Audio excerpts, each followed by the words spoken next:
mostrarlo y dar la posibilidad de hablar de ello con el público.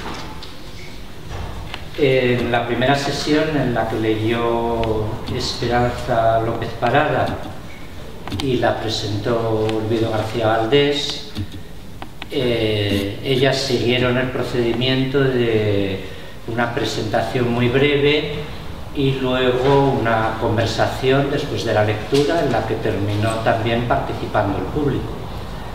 Yo creo que ese procedimiento es seguramente el más adecuado y el que mis compañeros en las próximas ocasiones seguirán, pero por algún motivo que no puedo explicar, yo he escrito una presentación, entonces voy a leer.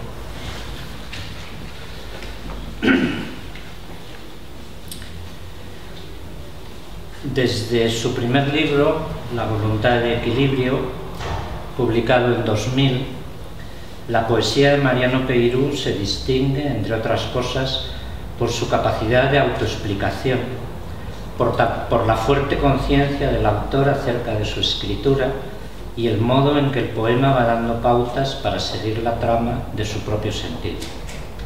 Así, ese primer libro se abre con una nota que, observando su título, trata de responder a la pregunta ¿qué es el equilibrio? E introduce precisiones sobre lo subjetivo y lo objetivo, lo ideal y lo real, sobre ese tipo, dice, de oposiciones binarias con las que se percibe y concibe el mundo. También, A veces transparente, de 2004, el primero de sus libros que alcanzó cierta difusión, se abre con una nota en la que puede leerse, por ejemplo: a veces la mirada no logra apoderarse del objeto y solo instala un espejo en él. Entonces el sujeto es lo que ve, cada una de sus miradas es un autorretrato. Peiró no continúa esta práctica prologal en los libros siguientes, pero incorpora la misma clase de análisis, de discurso reflexivo a los propios poemas. Parecería entonces que para hablar de su poesía basta con recoger lo que dice de sí misma, tratar de articularlo y, en todo caso, preguntarse si los poemas cumplen o no el programa que ellos mismos se proponen. Al leer los poemas, sin embargo, pese a que contienen zonas altamente discursivas, enseguida se muestran pródigos en saltos, en cortes internos de su razonamiento, y sus afirmaciones de tono rotundo, sentencioso a menudo, no se hilan inmediatamente entre sí. Así se abren en la página dos espacios de pensamiento diferentes: el del poeta, a la vez explícito e interrupto, y el que se ve obligado a generar el propio lector desde ese punto de interrupción, abandonado y libre a la vez para seguir por su cuenta. A primera vista, por tanto, tenemos las ráfagas de un pensamiento claro, notablemente consciente, y en paralelo un pensamiento virtual, imprevisto, con la ambigüedad de deberse a los poemas tanto como de sustraerse a ellos. ¿Se da esta zona virtual en toda poesía? Quizás sí, al menos desde que los llamados simbolistas impusieron la necesidad de un lector activo, pero no de este modo, con componentes tan contrarios, con esta combinación de hiperconciencia y apertura. Y si se intenta cotejar y articular los distintos momentos de autoexplicación del poema, las evidencias y las oscuridades se confunden y se superponen. Y es preciso comenzar a leer de otra manera de nuevo. La poesía de Mariano Peiró parece, pues, una poesía reflexiva, concebida como un lugar para el pensamiento. Actúa en ella el gusto por considerar cuestiones generales de la existencia, de la moral, de las costumbres o la psicología, de la teoría literaria, no a través de grandes desarrollos, sino con tendencia a la definición, al momento sentencioso y con frecuentes preguntas o cierta ironía también agrietando estos mecanismos de cierre. En su voluntad especulativa y analítica no desdeña el vocabulario filosófico o el lingüístico, el teórico. Aunque por otro lado, cuando se refiere a la lengua o a la escritura, implica siempre concepciones y actitudes vitales.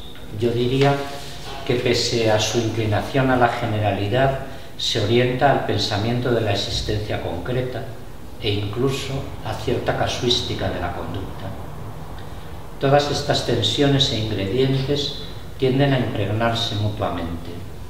Dice, por ejemplo, hoy estábamos juntos, solo funciona si ella rompe la estructura, pieza que se desliza hasta la posición que no podría corresponderles jamás. Se lee, y un poco más adelante, el amor es una estructura lingüística. Y quizá lo que aparece con más constancia sean las relaciones entre la experiencia y las formas de representación, entre la realidad y su posible sentido, entre la palabra y el sujeto hablante. Puede advertirse así la distancia respecto a aquello que algunos manuales españoles suelen caracterizar como poesía meditativa, por más que estos poemas en efecto parezcan meditar. ¿Será cuestión de la forma esa distancia? Quizá. La poesía de Peiró es viva y flexible, elástica, móvil, casi lo contrario de la solemnidad elegíaca y previsible que ha ido adquiriendo la citada etiqueta hasta codificarse en género. Pero no es suficiente esta apreciación general para responder la pregunta que me hago sobre el papel de la forma, sobre todo porque los propios textos se detienen en eso mismo. Por ejemplo, cuando dicen el acoso con un ojo a la forma y el otro al contenido, o mejor que se deslicen forma y contenido por pendientes distintas. Separar entonces forma y contenido, darlos por ya separados, hace falta verlo más en concreto. Al tratar de hacerlo, de describir la textura verbal de libros como La Sal, de 2005, o Estudio de lo Visible, de 2007, se aprecia un ritmo muy quebrado, con encabalgamientos especialmente antisintácticos, una combinación de lo enumerativo y lo sentencioso que no suele distinguir entre lenguaje directo e imágenes, un tipo de perífrasis que más que eludir, abstrae, traslada a un plano abstracto que también está muy presente en el léxico. Acercando un poco más la mirada, se percibe el afán por ir nombrando las emociones del modo más exacto posible, recurriendo con frecuencia a imágenes que son fragmentos de la mínima parcela de experiencia que acota un yo. Se da entonces una sucesión de pequeñas piezas, breves elementos descriptivos, hechos inconexos, comentarios, palabras dichas por alguien, variadas personas gramaticales, fugaces pensamientos. No hay un relato ni personajes estables, sino una especie de puntillismo, cápsulas o grumos de vida que no se componen en un cuadro, pero fluyen en la sintaxis. Se ofrece así mirada e interpretación, formas reflexivas, una superficie cartografiada, diseccionada por el análisis. Pero para terminar de atender a la pregunta por la forma, quizá lo más singular de la propuesta de Mariano Peiró esté en cómo trabaja lo que podría llamarse contenido de la forma, es decir, el modo en que ciertas opciones formales se hacen indistinguibles del sentido, desmintiendo, claro, cualquier separación. Pongo 3 ejemplos. Un tipo de quiasmo, en primer lugar, distinto de la tensa simetría del que tanto usaba la retórica clásica, equivalencia cruzada entre elementos que tienen su propio fluido, su curso, razonamiento en X al que Peiró recurre con frecuencia. Por ejemplo, Hay para todos los gustos, sobre todo porque los gustos se desarrollan a partir de lo que hay. O también las certezas. Sé que soy yo el que abraza esta almohada porque esta almohada es la mía. Sé que esta almohada es la mía por su forma de abrazarme. Este quiasmo ampliado acaba siendo fórmula de lo tautológico. Nada tiene jerarquía porque bajo la apariencia de la diversidad todo se uniforma, forma de la identidad que subyace al desasosiego del no saber, a la cotidiana incertidumbre.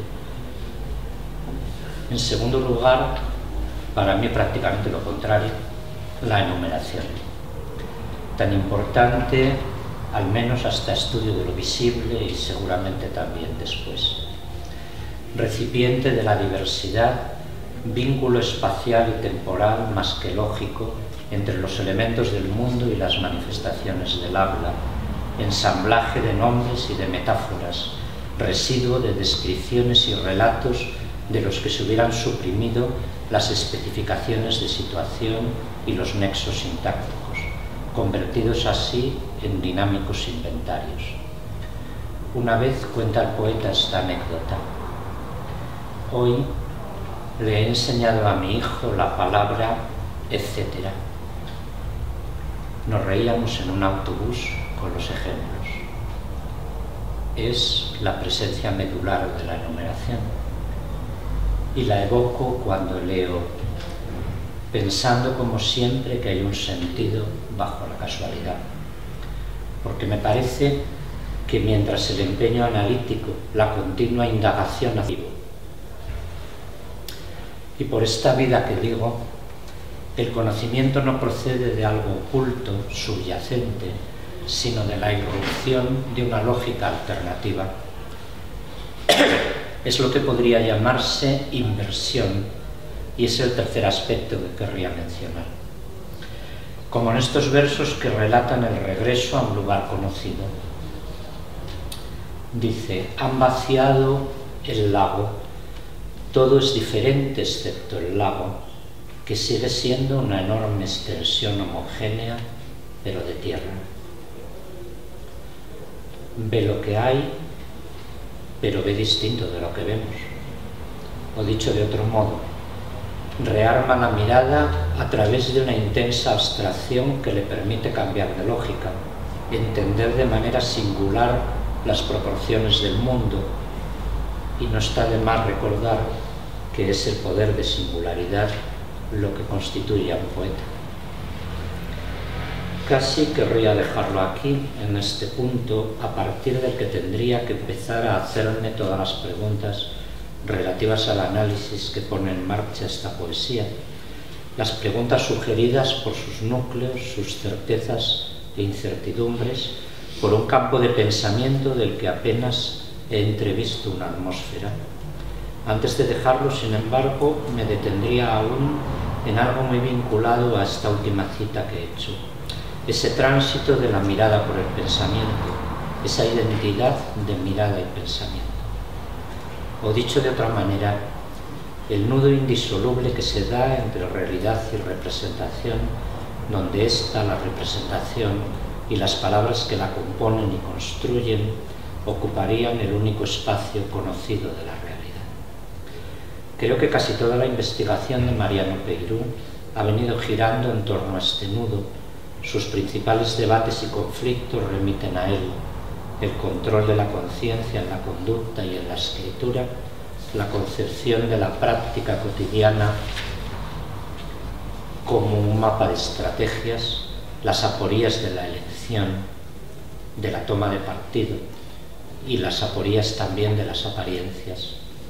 A este nodo remite también la idea de la verdad como aletheia, continuado desvelamiento que no alcanza término, pero tampoco se apaga.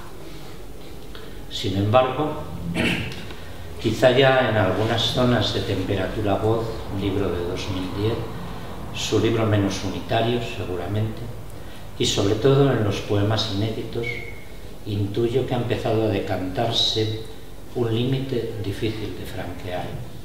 establecido allí donde algunas formas de realidad tienden a deslindarse de la representación. Dice, por ejemplo, es lo que se entrelaza, lo que perturba, los acontecimientos cuyo lazo era y sigue siendo imprevisible, cuyo lazo queda fuera del campo de la inteligencia y la memoria. Esta es una presencia del orden del azar, pero inscrita como un fuera de campo.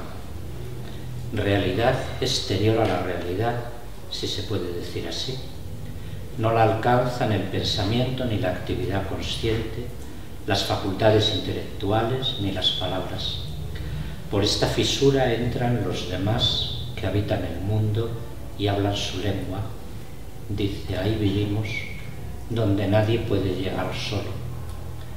Por ahí también se insinúa la figura de un otro que no se conforma con claridad, pero que hace pensar en el propio cuerpo, sentido con autonomía inquietante. Y la mirada hacia la infancia, que ya estaba, por ejemplo, al principio de la sala, pero que ahora va a identificarse con ese lugar sin acceso. La imagen del niño, impenetrable por mucho que se le observe y analice, por mucho que se le atienda y quiera. Dice, no puedo saber ni de lejos cómo piensa, cómo siente. La grandeza de la poesía es tal vez también esta, la de poder llegar a una frontera donde decaen las palabras, descubrir el volumen opaco, inabarcable, del enorme continente que forma ese fuera de campo, nada virtual, real estrictamente, tanto como ajeno. Calcular las dimensiones de la empresa pendiente.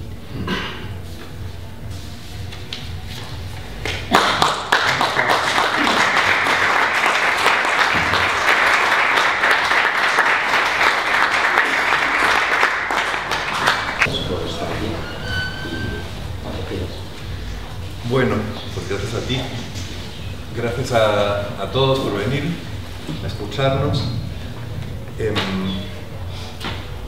Yo admiro mucho a Miguel desde hace años y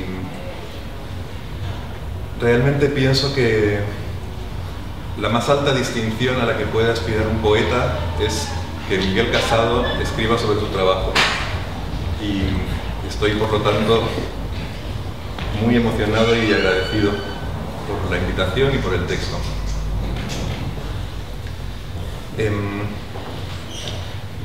Me han propuesto esta lectura con la idea de obra en marcha, ¿no? Como ha explicado Miguel, y voy a leer algunos poemas de un libro que no está en marcha realmente, que ya está terminado, pero que no está publicado. Supuestamente aparecerá en abril. Se llama Niños enamorados.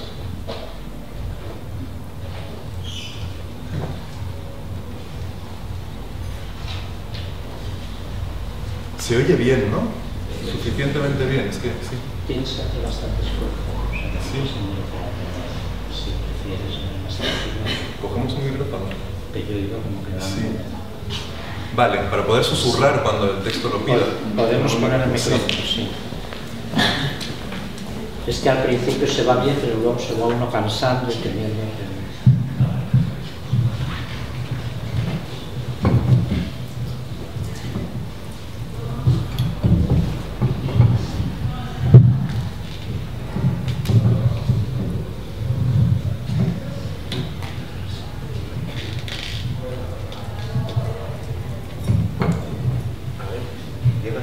Sí.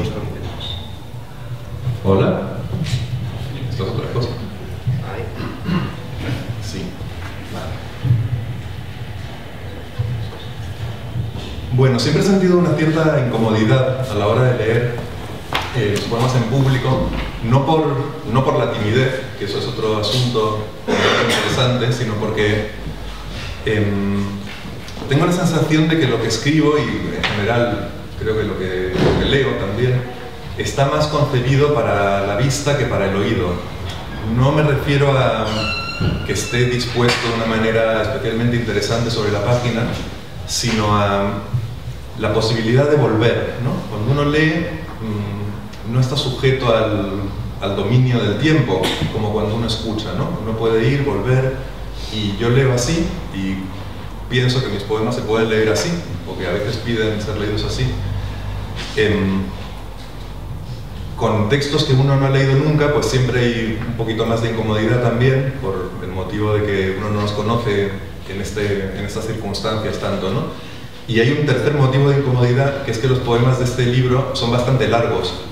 Entonces, creo que eso los hace más adecuados aún para la lectura en el papel, ¿no? Todo esto es para decir que agradezco el micrófono, porque si encima uno tiene que estar luchando con la voz. En fin, ya voy allá. El primer poema del libro y de la lectura se llama Siesta Estival. Hay tres posibilidades: alcanzarse mientras dura, justo después, exactamente antes. El deseo, una flecha que vuela hacia lo que no hay, entra en la habitación por las rendijas de las contraventanas, como el sol de la calle y del cielo y de antes. Siempre fue así. El sol entra hecho trizas y yo observo las modificaciones que producen en la piel, cómo flotan las partículas a través de sus rayos, visibles un instante a través de la tarde. Siempre, aun cuando todavía yo sabía dormir. La contemplación de esta clase de espectáculos que se da en la frontera de lo interior y lo exterior, que traza esa frontera a través de mi cuerpo, no me priva de respirar ni de fingir, de imaginar un diálogo, de acompañar a mis frecuentes invitados. 3 o más actos pueden darse a la vez. A la vez, la caricia y la imagen de la calle y el sol hace unos años son simultáneas, pero son también causa la una de la otra. El sol y la rendija, la percepción del sol y la rendija. Lo que se toca en este instante recibe los flechazos de antes que impactan sobre una única decepción. Es lo que se entrelaza, lo que perturba, los acontecimientos cuyo lazo era y sigue siendo imprevisible, cuyo lazo queda fuera del campo de la inteligencia y de la memoria. La insistencia solar en este espacio mío, desconocido en el momento en que algo dura y somos lo de antes y después. A través de las fronteras se reúnen y mueven las fronteras y cambian las distancias hasta que la penumbra nos abra o nos cierre los ojos y haya que ponerse a caminar. Días futuros, marcas de los otros, consecuencias de proyectos inconclusos. Soy eso y poco más. Ahí vivimos, donde nadie puede llegar solo. Esta tarde está lejos. El contacto, lo que sigue, lo que precede, son 3 formas de alcanzarse esta tarde, de volver a ser yo con lo que hay y no hay, miro y no veo. Otros ratos, más cercanos cuanto más irrepetibles, flotan entre mi cuerpo y mi ventana. Me estiro, trato de ocupar la mayor superficie posible de la cama, con todo el cuerpo extendido y clavado contra el cielo. No se puede saber si estoy solo o con alguien. Cada cuerpo pesa sobre otro cuerpo, cada imagen gastada y renovada del sol y de la calle tiende sobre mi cuerpo su valor y su angustia. Resulta inevitable apostar por el vínculo, reconocerlo aquí, en todo acto, investigarlo como si se pudiera concretar. Valor y angustia y vínculo, verdades fugitivas, tardes que se suman y multiplican la incertidumbre, único modo de calcular el peso de sus soles, de la luz indirecta en que flotamos a través de recuerdos parcialmente inventados, de las palabras y los cuerpos que hubo y hay, múltiples sensaciones que confluyen ahora en un contexto que es también parcialmente inventado. Acariciando el mundo con sus huellas, alguien se estira a mi lado y desafía una costumbre o una forma de pensar. Es la suma, la multiplicación del pasado y del ansia, del hueco que el placer abre adelante. Unas plantas traídas de otra vida respiran en la misma habitación. Un niño corre por la calle. Es la prolongación de un sueño. Esta gota de saliva es la prolongación de una curiosidad, de un impulso hacia el vínculo y la niebla. Y todo eso desemboca en el sueño, en el momento de caer y ascender por las paredes uterinas del sueño, vigilándolo todo y sobre todo las fronteras y sus puertas ilusorias. Será triste y redondo como el sol, como el fuego. Casi podrían incendiarse las contraventanas, pero ahora están lejos y oscuras y ya son un recuerdo, aunque sigan filtrando la luz. Incendiarse, pero ahora desde dentro, si es que hay afuera, desde donde nacen la saliva y el miedo, la esperanza y la tentación de abandonar. Recuerdo de las siestas que vendrán, el verano tiende y clava la ansiedad del calor y su impulso hacia el invierno. Suenan sus pasos por la calle y me despiertan en todas las otras tardes. El niño corre como si supiera quién es, qué es no correr, en qué se diferencia de mí, de qué frontera vienen sus ganas de alcanzarse y resumir el mundo, describirlo, tocarlo.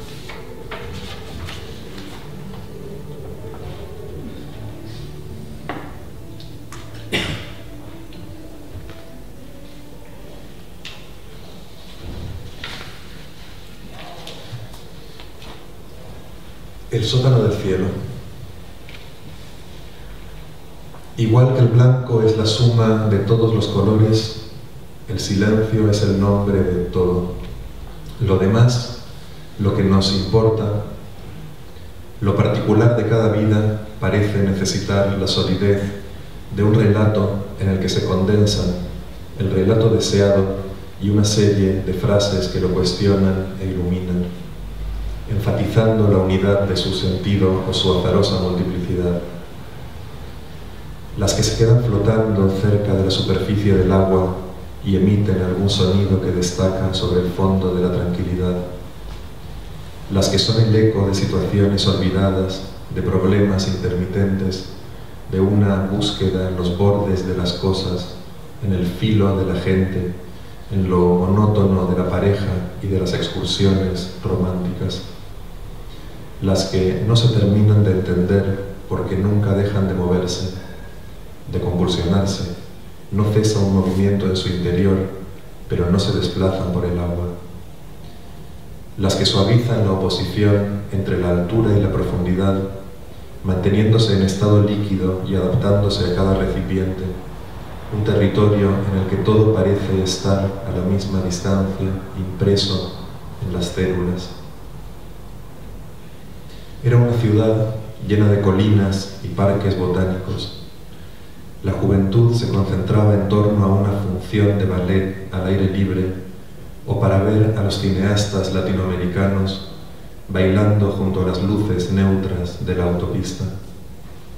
Cuando la melancolía se apoderaba de las mañanas, me dirigía hacia la zona de hierba bajo el puente, atravesando un museo de movimientos contraculturales, flujos de inmigración, cafeterías oscuras donde la más meliflua reconocía sus deseos con una sonrisa en todo el cuerpo, y me acostaba sobre el mundo para recuperar las ganas de vivir, un relato en el que la gente opina sobre el estado de las mareas y el canto de los pájaros.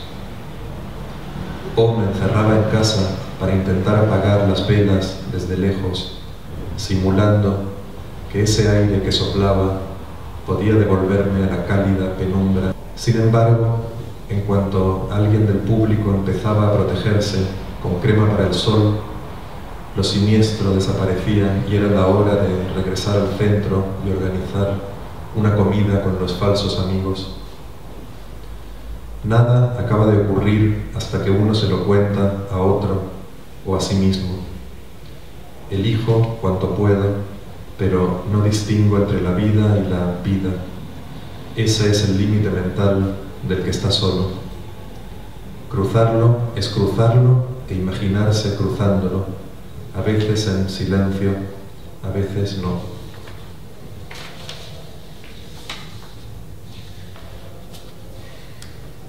El miedo tranquilo.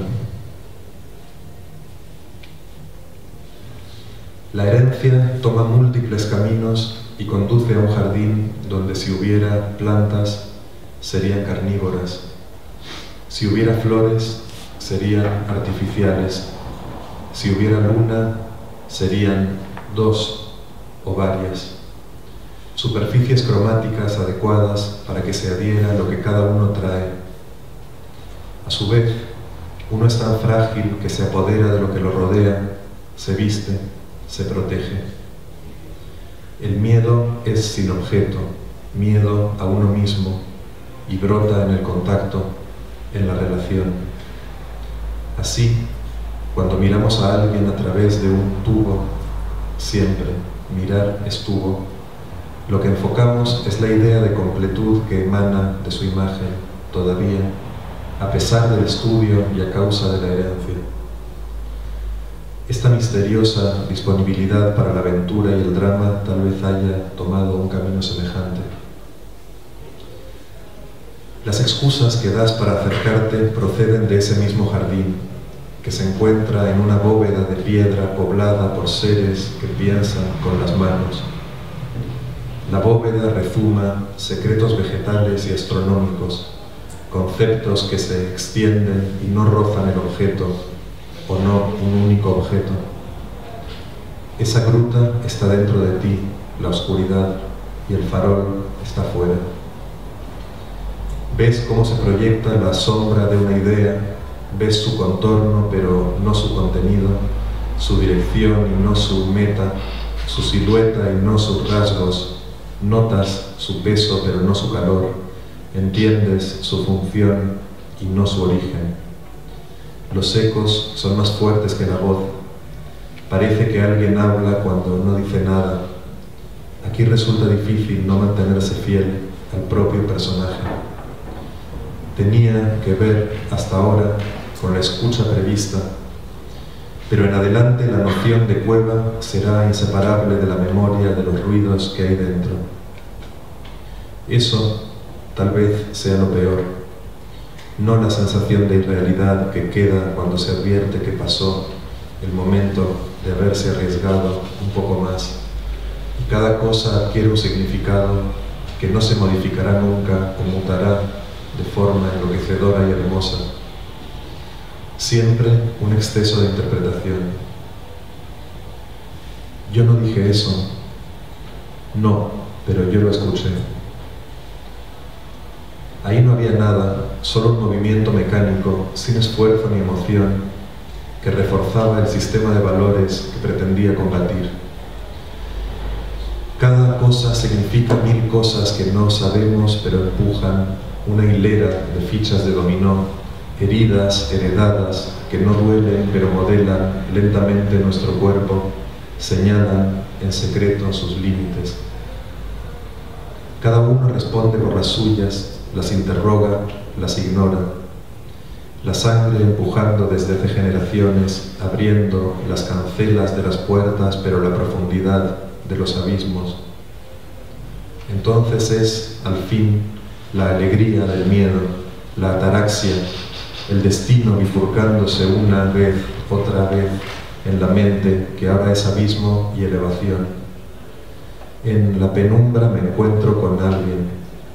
Soy yo mismo dentro de 20 años o hace 100. Me lleva, me acaricia, me somete. Es un corte dulcísimo, es el abandono. Al fin y al cabo, el placer más primario es el del movimiento y consiste en convivir con el miedo a la posibilidad de detenerse. Del columpio al astronauta, todo se juega ahí. desde sentarse en la hierba a esperar a que pasen pájaros con alas blancas para medir, de algún modo, el tiempo íntimo, el pulso de las sensaciones, hasta los juegos de azar como el arte o el amor, todo está ahí volcado. Es una sensación, la de mi inteligencia, la de sus límites. La luna es una parte de mi cuerpo, cada planeta es una forma de castración. Lo no pensable nos atrae y aterra, tiene fin. En cambio, lo pensable es infinito. Se descubre el mal que progresa en uno mismo, dentro, tan pronto, formando un imprevisible ecosistema, la rana sobre el nenúfar o las alas, cuya función original no tenía nada que ver con el vuelo, sino con el equilibrio térmico, la gramática de la evolución. Y esto también es proceso, y la decisión primera será apostar por la fuerza o por la agilidad, o cuestionar la tendencia a la apuesta. Inteligencia y límites llegan para hacernos regresar cargados de impurezas junto a los antepasados y construir con ellos peligros imaginarios que me atraviesan y dan forma y energía, prohibiciones en las que reflejarme, algo que pueda reconocer y transgredir, un idioma, otros gestos.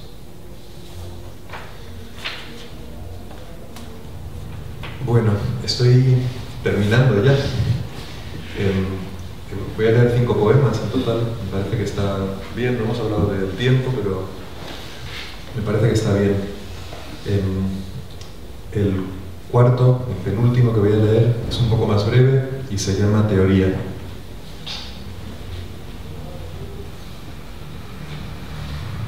Ese es el juego maravilloso, que parezca un símbolo. Haz que nos arrastre con la estrategia de un símbolo. El judo era así, también la seducción.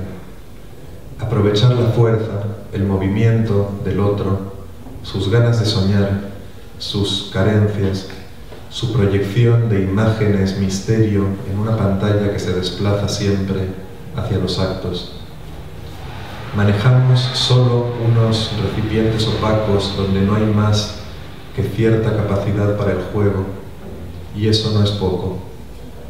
El texto no es simbólico, lo que es simbólico es el lector. Adoro la teoría porque tengo miedo de lesionarme. La práctica es para los perros que pueden acoplarse a la vista de todos. Dales un pelotazo a esos perros. La práctica es posible.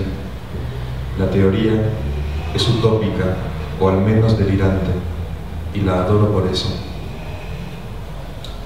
Sufrí mucho saltando por las piedras ásperas de la costa con una novia rubia y robada de la mano.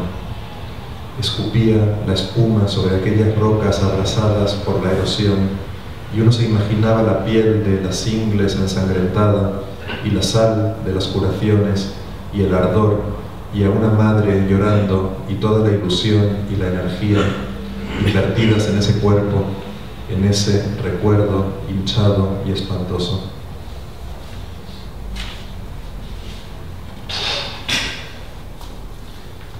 Bueno, y termino con este poema que se llama El Ideal.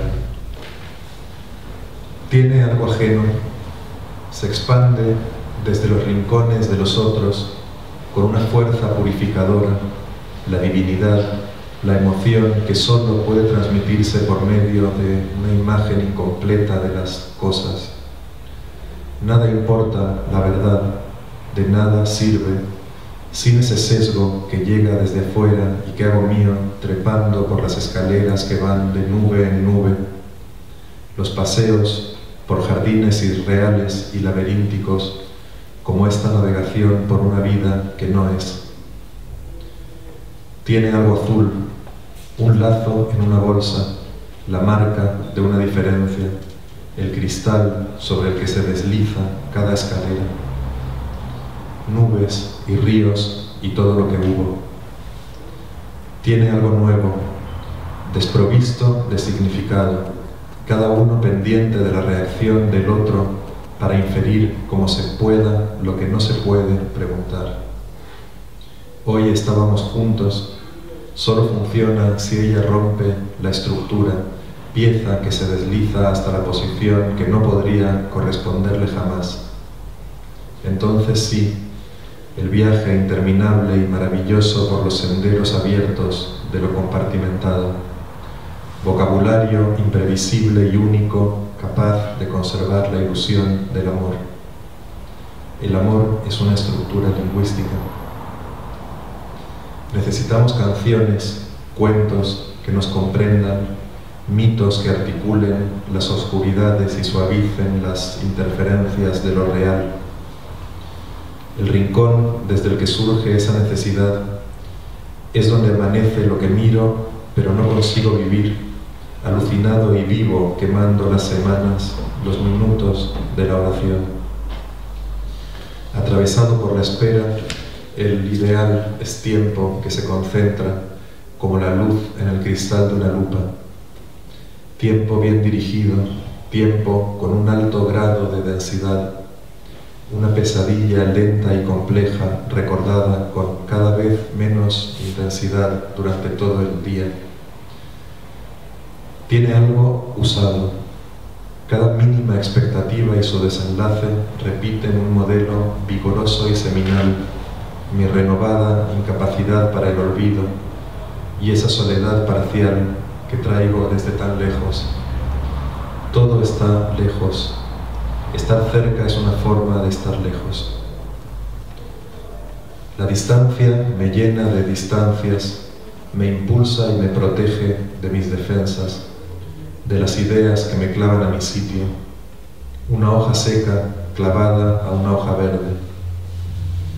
Tiene algo sucio, demasiado significado, trasvases inoportunos, un perverso sistema de esclusas, la parálisis. Tiene algo limpio, un movimiento líquido, garantía de que no me voy a detener en ningún sitio, de que buscar y no encontrar, dejar atrás, abajo, quemar las sensaciones hasta el humo. Estoy ahí entre las nubes. Lo que se busca es no encontrar, poder seguir buscando. Gracias.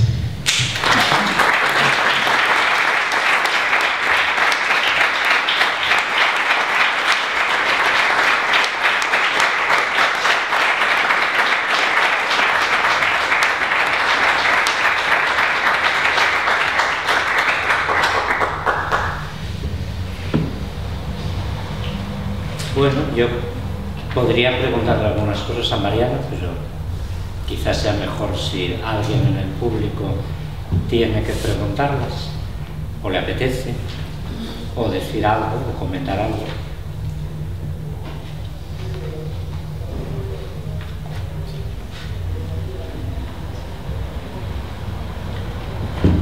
¿No has traído o no has leído, a lo mejor lo has traído, el poema donde aparece el título del libro? Es verdad. Y es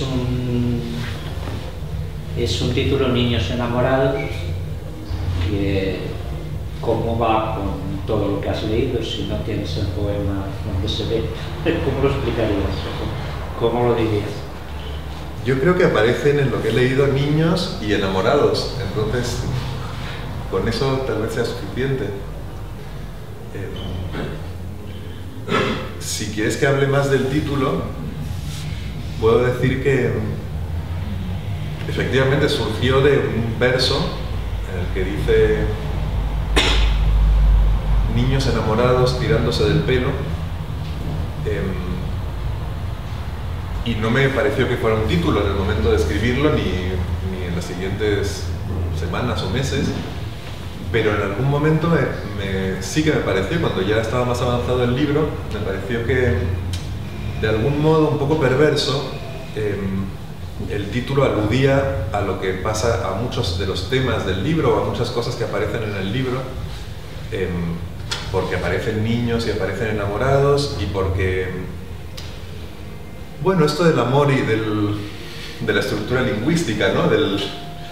Creo que hay muchos elementos psicoanalíticos en el libro, de los que no voy a hablar, pero me parece que hay algo de esa mirada ahí, o de lo que yo puedo interpretar como esa mirada o asumir como esa mirada.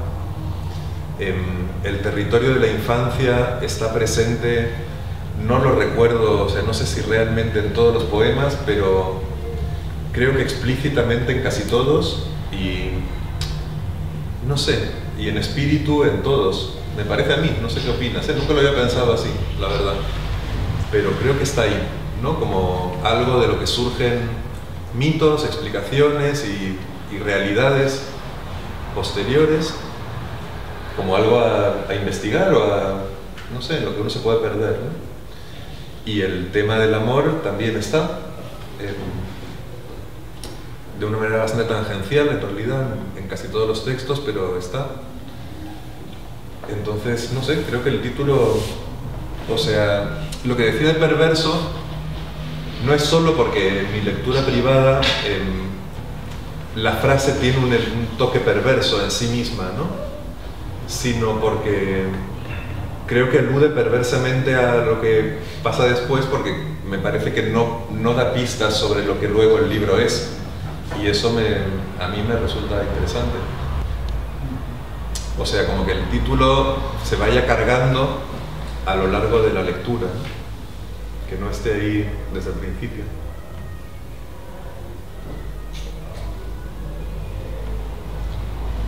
Pero puedo hacer un comentario, tiene un poco de provocación, ¿no? O sea, te quiero decir que niños enamorados en un libro, digamos así, que si yo no supiera que es tuyo, y lo hablo. Perdón, no me lo tomes a mal, pero me parece provocador elegir dos espacios, digamos, como tan tratados de maneras que no interesan, ¿no? Que evidentemente en lo que has leído lo trabajas de otra manera, pero me parece, así como decías perverso, también yo decía, bueno, y un poco un provocador de segunda vuelta de tuerca.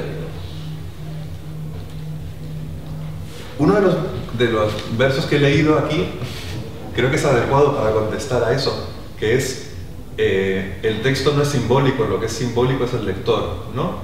Es una respuesta muy psicoanalítica también, ¿no?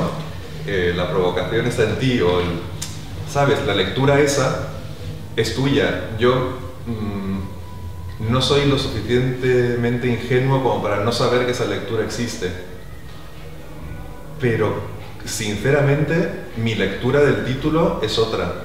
O sea, yo entiendo eso, llevo comentando este título no sé, 5 años a lo mejor, o una cosa así, y he escuchado distintas respuestas, y algunas leían el título como dices tú que lo lees, ¿no? Como cursi. A mí la palabra que me viene para etiquetarlo es esa, ¿no? Yo creo que los niños mal usados y el amor mal usado son cursis. Puedes poner comillas en niños y en amor o no, pero creo que la yuxtaposición, por usar una palabra muy de olvido, a mí no me parece cursi, sinceramente. Me parece que tiene algo misterioso o no sé, eso, perversillo, como interesante, ¿no? Entonces,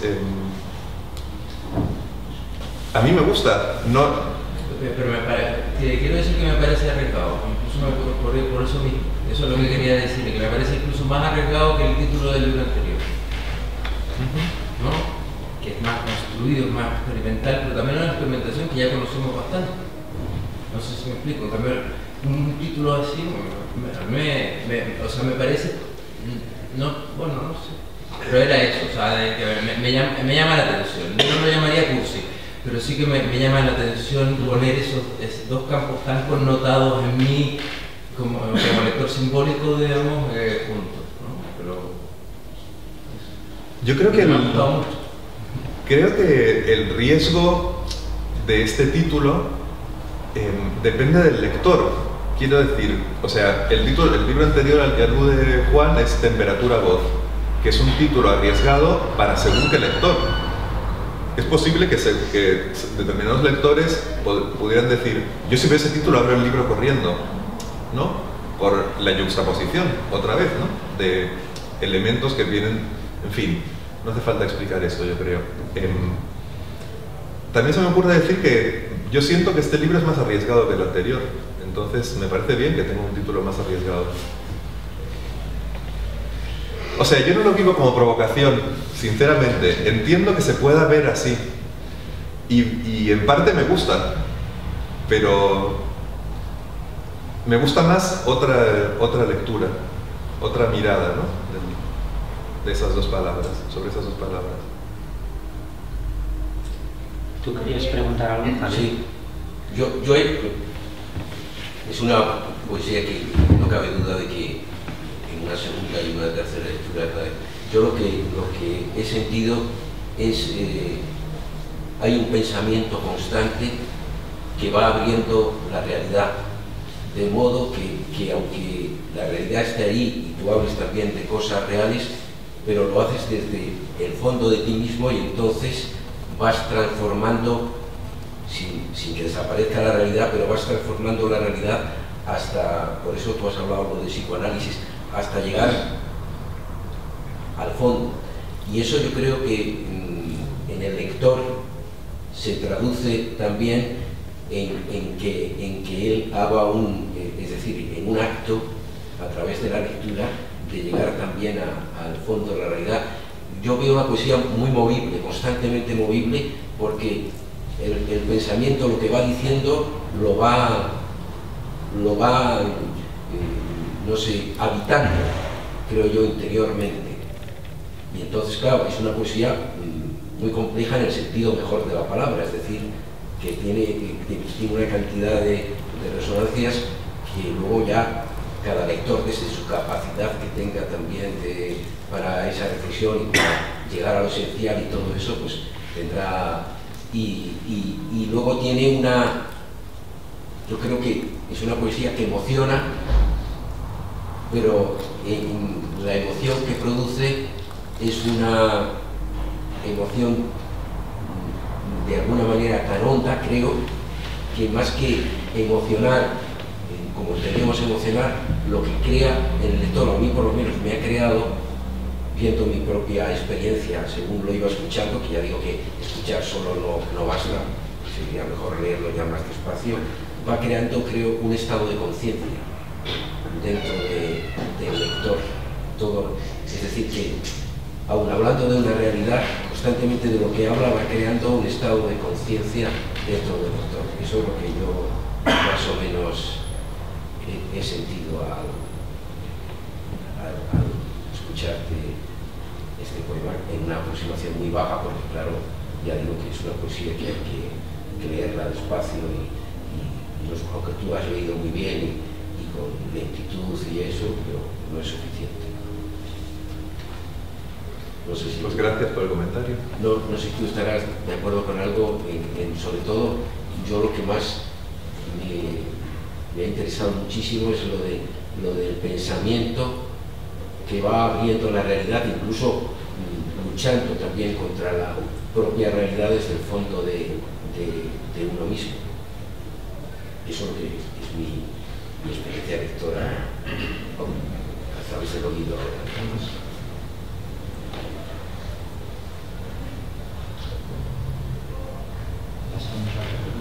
Sí, Olvido quería preguntar algo, decir algo. Sí, a mí me ha gustado muchísimo la lectura de sus poemas y efectivamente esos estados de conciencia que nombra Javier Bostarés, muy impresionante, viendo cómo se desenvuelve. Es un libro evidentemente para leer, no para escuchar, como tú decías al principio.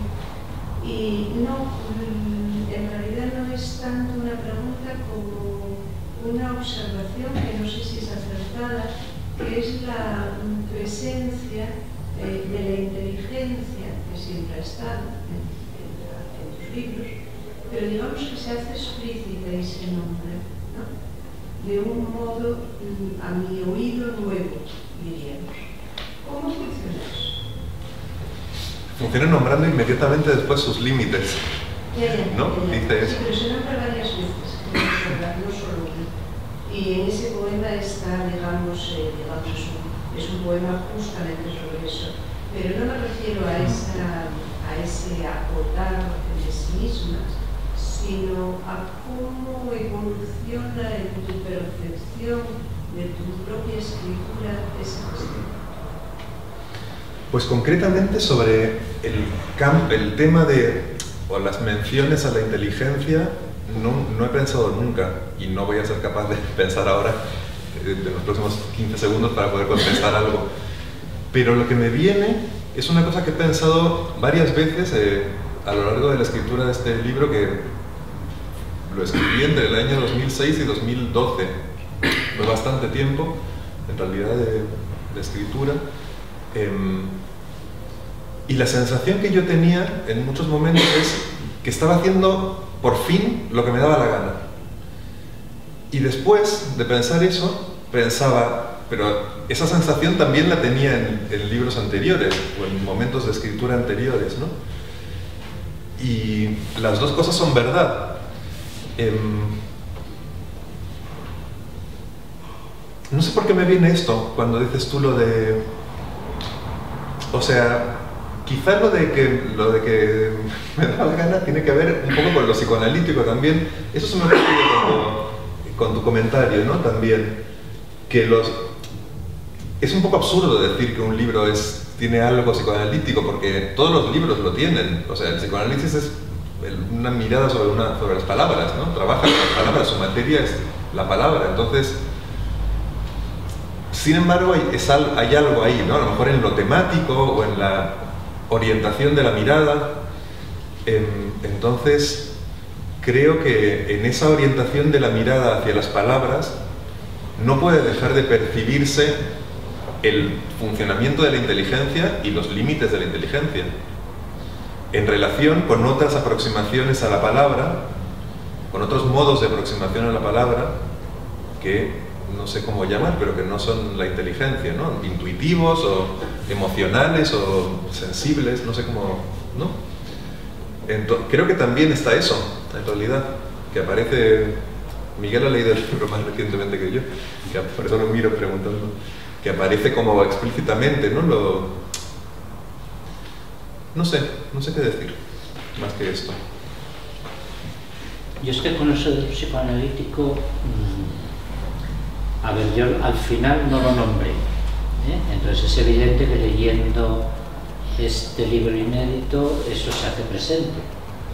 Se hace presente por el lugar de la infancia, por los asuntos que se convocan relacionados con la infancia, por el problema, por cómo aparece la memoria, por cómo aparece esa idea de un límite que está ahí consciente acerca de esa materia psicoanalítica. Y en los otros libros seguramente están de una manera mucho más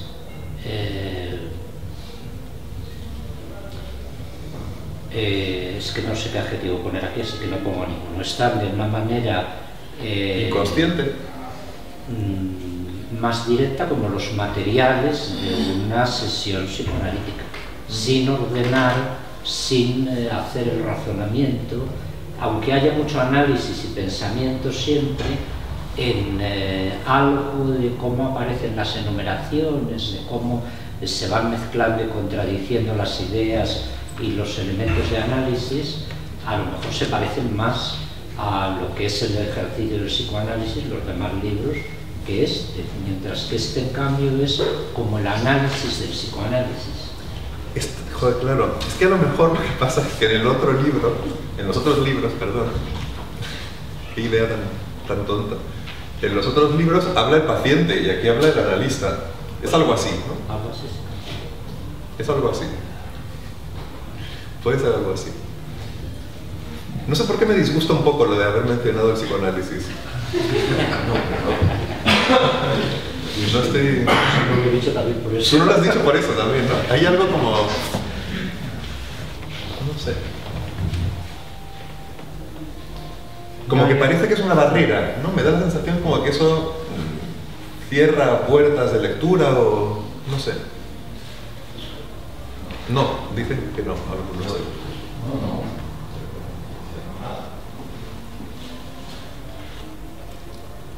No, yo, siguiendo con esos principios del análisis, desde luego no creo que sea nada, pero claro. A mí me ha parecido apreciar en esos poemas algo que, bueno, que así de tonto, me parece miedo, no miedo de quien está escribiendo, miedo de quien está hablando, sino que los enunciados parece que parten de una especie de fragilidad, de una especie de precariedad, que yo no creo recordar hace ya años en los libros, pero yo no creo recordar. Aquí he visto, hay momentos en que ese mismo análisis permanente tropieza con posibilidades de decir, no, esto no puede ser, una especie de fragilidad, de miedo, que no es valorativo, estoy diciendo, es un matiz que a mí me parece nuevo. En libros anteriores me daba la impresión de que lo que se decía ahí, el enunciado, tiene una sensibilidad, firmeza, mientras que aquí me da la impresión de que se arriesga a hablar no sin fundamento, sino sin apoyarse, como más frágil. Y eso tiene que ver con el frágil. Eso. Y hoy la lenguaje está como Juan, Perdonad por el título, así de golpe, sabemos que es tuyo, sabemos que voy a editar, que no va a editar, etc. Pero es durísimo. ¿Es duro por ser demasiado blando? Es duro de aceptar como el título de un libro tuyo. No sabemos, lo estamos esperando que y es difícil aceptar, vamos a aceptar, pero yo estoy como Juan, que puede tirar para atrás así. Tienes que hacer una votación porque está la sala claramente dividida. Pero es que no habéis leído el libro. Pero lo hemos oído. Pero solo 5 poemas. Es que yo estaba muy en contra de ese título cuando lo vi. Y cuando acabé de leer el libro ya no estaba en contra. Pero bueno, eso... ¿O se refería al lector que no conoce ni el libro? Sí, claro. Se quiere de pronto ese título. Yo creo que Juan más que como lector psicótico pensaba como editor psicótico. No, en absoluto, porque yo considero de las personas que me han enseñado algo un poquito sobre edición a Manuel Borrás, y si a Manuel Borrás le parece bien ese título, que bueno, eso para empezar, ¿no? O sea, así que yo creo que con ese, digamos, no iba por ahí, iba por lo que dice Pedro, del lector que se acerca a la mesa y lee un título así, y me parece duro. Arreglado, pero el riesgo es lo que interesa, ¿no? Pero más que un comentario, yo te quería hacer la pregunta. ¿Hay algo de eso que yo he creído ver? Esa fragilidad que antes no había, ese miedo a la infancia, lo que se ha vivido en la infancia, lo que se recuerda, lo que se está haciendo, pero esa escena de la siesta es en cierto modo amedrentante, ¿no? Yo tenía ganas de comentar lo que habías comentado tú, pero antes voy a comentar lo que, volviendo al título, ¿no? Avanzando un poco con el tema del título, un poco más, es simplemente que el lector que se acerca a la mesa no existe. Dejemos de creer en él. No existe ese lector. O su existencia no tiene por qué tener ninguna influencia sobre nada. Por lo menos yo vivo así. Quiero decir, pienso que los libros que, no hablo de mí, sino en general de los poetas, más o menos en mis circunstancias, la gente que nos lee son pues los que estáis aquí, o sea, amigos, conocidos, gente interesada por la poesía, gente que ya te ha leído, gente a la que le recomienda a alguien del que se fía. Y hay uno de cada 500 libros que se venden que resulta que el título atrae al lector y va a la tienda y que encuentre en la mesa de novedades. ¿De dónde? ¿Qué es eso? O sea que si lo llevamos ahí, me parece un problema imaginario más que simbólico. Y lo de Pedro, que me parece muy bien que comentes eso, porque yo no lo he dicho nada bien antes cuando contestaba o cuando comentaba lo de olvido, ¿no? Que tiene que ver, cuando decía, hacer lo que me da la gana, que suena también la frase provocadora y muy tonta, ¿no? Y lo que quería decir es lo que estás diciendo tú, o sea, o lo que percibes tú, o lo que es la sensación de poder hablar de cosas de las que antes no podía hablar.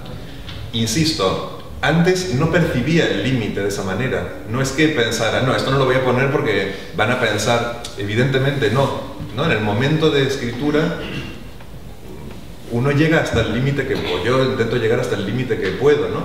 Pero la sensación que tengo yo como lector de este libro, y también en el proceso de escritura, es como que el límite se iba ampliando. Entonces, que podía decir cosas o podía pensar cosas, tal vez lo de la inteligencia también tenga que ver con eso, que antes no podía ver, y parte de eso, a lo que me refiero es a esa sensación al sufrimiento, vamos, a la fragilidad, al miedo, al sufrimiento, que es más hondo, por usar una palabra que decía él, ¿no? Cuanto uno más se conoce, o no sé cómo decirlo, ¿no? Sí, pero en ese sentido, la sensación de escribir como te da la gana, que se transmite, hay momentos, incluso que son gozosos en medio de toda la zozobra, la fragilidad, como que se desarrolla una especie de humor, que no es ironía, que es la aceptación, ¿no? Pero lo que te da la gana no es omnipotente. O sea, no. Hay un reconocimiento, y por eso inteligencia es una mirada muy reflexiva, muy cauta. No haces una teoría de la inteligencia y la percepción y la sensibilidad, sino que es tu inteligencia, es tu mirada que va aumentando su territorio, no para dotarse de una capacidad de contarlo todo, omnipotente, sino que yo vuelvo otra vez a la idea de que la fragilidad está tan bien asumida que por momentos dices que es así y me río de ello. Sí, lo único que no acabo de ver es lo de la risa. O sea, yo no veo que me ría. A lo mejor, insisto, no tengo todo el libro en la cabeza. Hace tiempo que lo leo entero. He elegido esos poemas porque sé que me parecen adecuados y ya está, pero no veo esa risa, ¿no? Ese me río de ello en este libro. Quizá haya algún momento en el que haya algo así. A lo mejor no lo he entendido bien. Cuando digo eso, no hay dramatismo, hay una especie de mesura y quien escribe es bien humorado en medio de todo lo que se viene encima y lleva encima. No digo que haya carcajadas. Sí. Me viene el título de los poemas que he leído, que es El miedo tranquilo. Creo que hay algo de eso, o sea, que eso que estás diciendo yo lo he tratado de decir así, ¿no? Como de aceptación, en cierto modo, ¿no? O de vivir ahí en esa zona y acostumbrarse a estar ahí. Bueno, no hay que abusar del tiempo, pero yo hay una cosa que me ha llamado la atención y que a lo mejor no puedes explicarla, simplemente te digo que me ha llamado la atención. O no quieres, o no. A ver, tú has hablado siempre, en ocasiones, yo creo que varias, en otros libros, del papel que juega el relato, ¿no? Es decir, de cómo, y un verso de los que has leído hoy lo dice muy claramente, ¿no? Es decir, no hay verdaderamente realidad hasta que no se cuenta, ¿no? Cuando hablas, por ejemplo, cruzarlo, de imaginar cruzando, ¿no? Pero junto al relato, en los mismos versos, una vez y otra vez separado, dos veces, hablas del mito. Cosa que yo no recuerdo de los libros anteriores, como sinónimo de relato, o qué mito es ese. Eso me llamó la atención. porque incluso hablando creo que lo has vuelto a mencionar en relación con los psicoanálisis, por ejemplo. Pero no está claro que sea así como aparece, ¿no? Me parece una palabra... Hablamos además tanto de razonamiento y pensamiento y inteligencia y todo eso, y es una palabra también rara en todo ese contexto, ¿no? ¿Rara en ese contexto? Se supone que el mito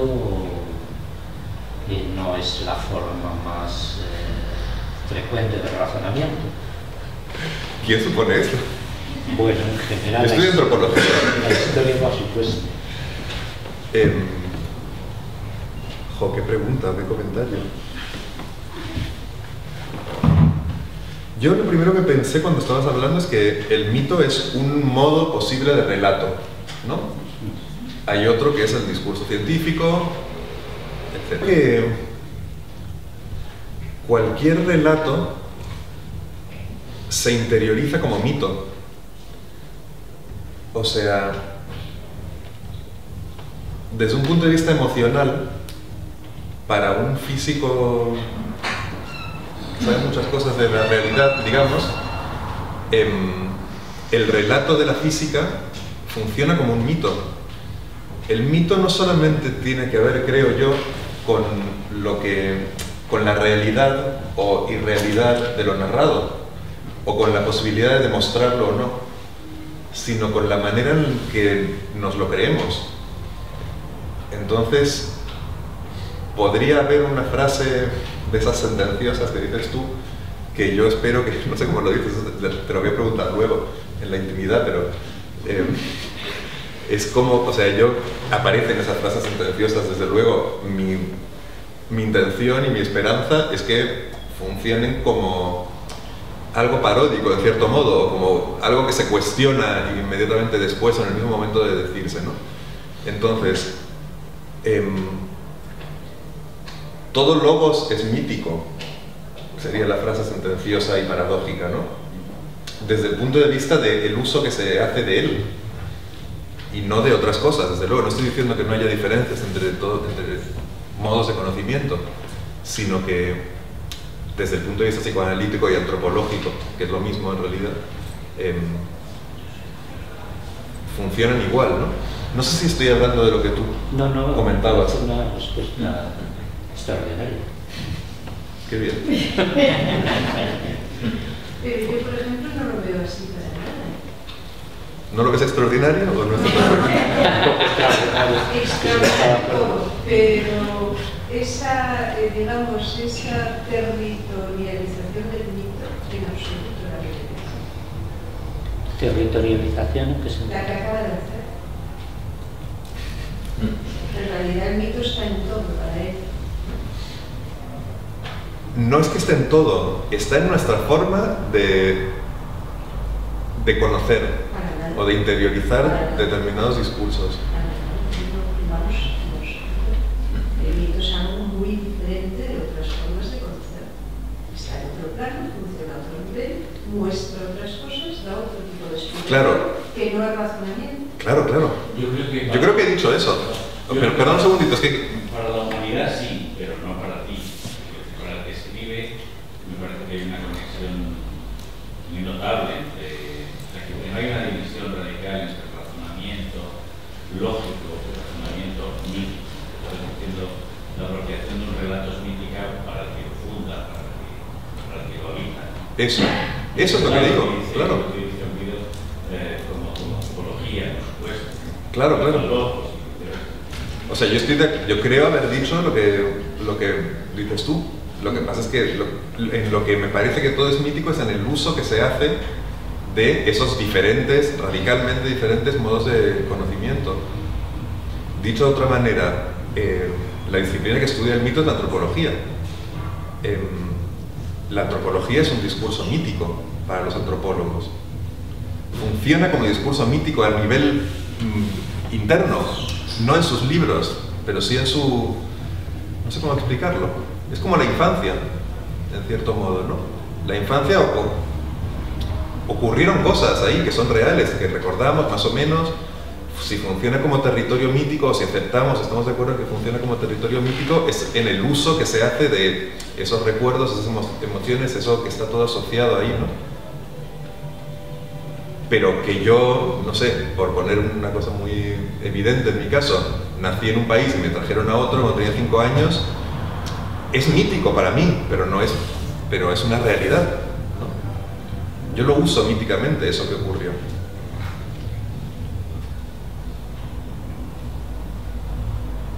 Bueno, esto deja muchas dudas y conversaciones pendientes.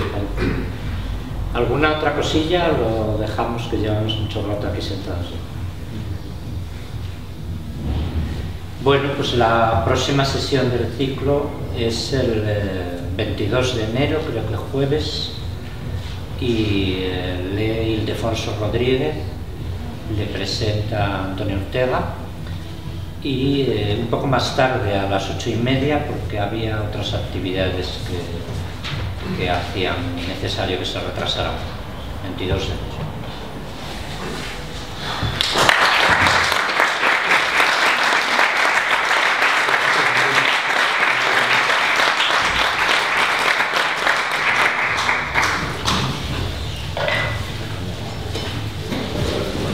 Qué bien.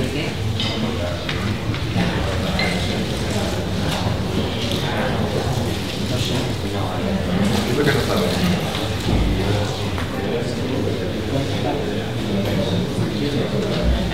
Lo que has escrito tú. Me ha parecido muy interesante. También hay que leerlo de nuevo, pero vamos, se sigue, o sea, sí, yo creo que...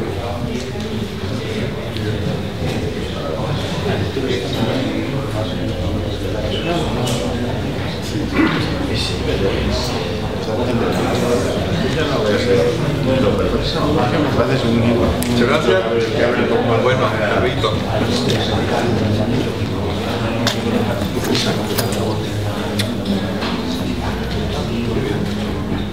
Me gustó mucho lo que hicisteis los dos.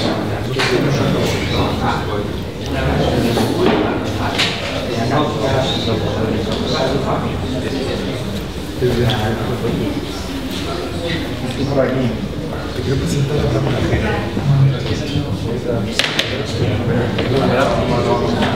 Abraham, ven que te presento a Miguel. Cuidado, el que estaba Abraham Najera, de que los conocierais. Está muy bien.